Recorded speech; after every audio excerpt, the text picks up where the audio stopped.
Hi, I'm Sharon Spangler with an update of the Reno City Council meeting. It was a really long meeting as the council discussed a number of issues that are really important to this community. The biggest issue on their plate was whether or not to restructure the deal for the Aces baseball stadium in downtown Reno. After a lot of deliberations, the council voted 4-3 to provide for an annual allocation of $1 million for the next 30 years for the stadium.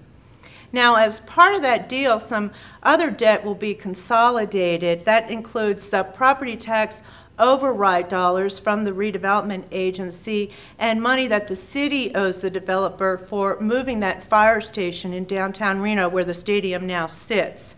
Also, in 30 years, the stadium and the land that it's on will go to the Public Stadium Authority. Now, the council discussed some of the positive things that the Aces Stadium and the team have brought to Reno, including the fact that the stadium has 55 permanent employees. There are another 400 people who work during each of the game days. UNR study also showed that the stadium generates about $25 million in residual income for the city.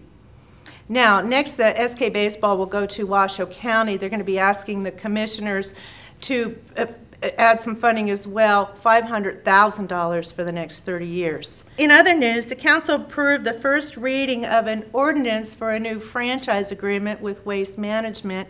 Now, the council made it clear that this agreement is not going to fly unless Waste Management can work out something with the small hauling companies who say their businesses are going to be ruined by this new deal. Now, the council is excited about it for other reasons. The fact that Waste Management is going to provide for single stream recycling, which means that in the future residents will be able to throw away plastics, glass, and other recyclables in one trash can in front of their house.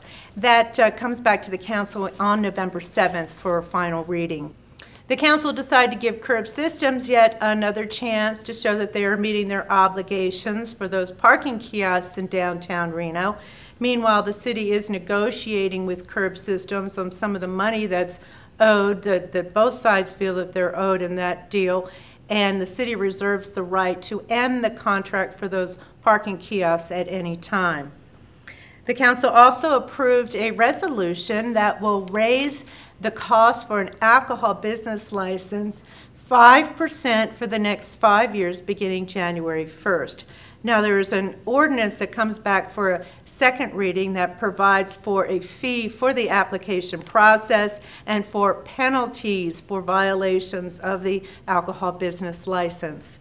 Lastly, the council raised the funding that the city pays to the Economic Development Authority of Western Nevada, or EDON, to $100,000. EDON is charged with bringing new businesses to our community and retaining and growing current businesses to create jobs and really help boost our economy. Thanks for watching.